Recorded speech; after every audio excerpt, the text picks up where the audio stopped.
தொகுதி மறுசீரமைப்பு விவகாரம் தொடர்பாக ஜெகன்மோகன் ரெட்டி உடன் தமிழக குழு சந்திப்பை நிகழ்த்தியிருக்கிறது.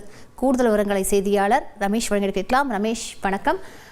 இந்த சந்திப்பு எவ்வளவு மணி நேரம் நிகழ்ந்தது? இந்த சந்திப்பில் என்னென்ன விஷயங்கள் தொடர்பாக கலந்துரையாடப்பட்டது? விவரங்களை பதிவு பண்ணுங்க.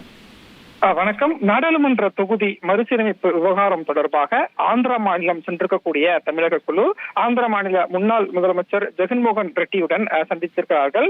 மார்ச் 22ஆம் தேதி தமிழகத்தில் நடக்கக்கூடிய தென் மாநில அரசியல் கட்சி தலைவர்கள் கூட்டத்துக்கு நேரில் வர வேண்டும் அப்படின்னு ஜெகன்மோகன் ரெட்டிக்கு அழைப்பு ஒன்றும் கொடுக்கப்பட்டிருக்கு.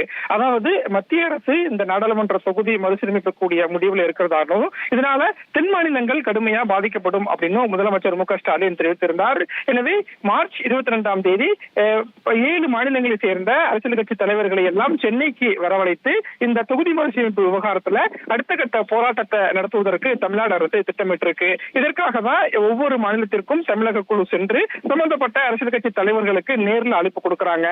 அந்த வகையில தான் ஆந்திர மாநிலம் சென்றிருக்கக்கூடிய தமிழக குழு ஆந்திர மாநிலத்தில் ஒய்எஸ்ஆர் காங்கிரஸ் கட்சியின் தலைவரும் முன்னாள் முதலமைச்சருமான ஜெகன்மோகன் ரெட்டியை நேரில் சந்திச்சு அழைப்பு கொடுத்திருக்கிறாங்க. அமைச்சர் ஏவா வேலு இந்த அழைப்பை நேரில் கொடுத்திருக்கிறத பார்க்க முடிகிறது. அதே மாதிரி தெலுங்கு தேசம் கட்சியின் மாநில தலைவர் பல்லா சீனிவாச ராவ் அவர்களையும் நேரில் சந்திச்சு 22ஆம் தேதி நடைபெறக்கூடிய அனைத்து கட்சி கூட்டத்துக்கு நேரில் வரணும் அப்படிங்கிற ஒரு அழைப்பை அமைச்சர் ஏவா வேலுவும் திமுக எம்பி வில்சனும் கொடுத்திருக்கிறாங்க. விரிவான விவரங்களுக்கு நன்றி ரமேஷ்.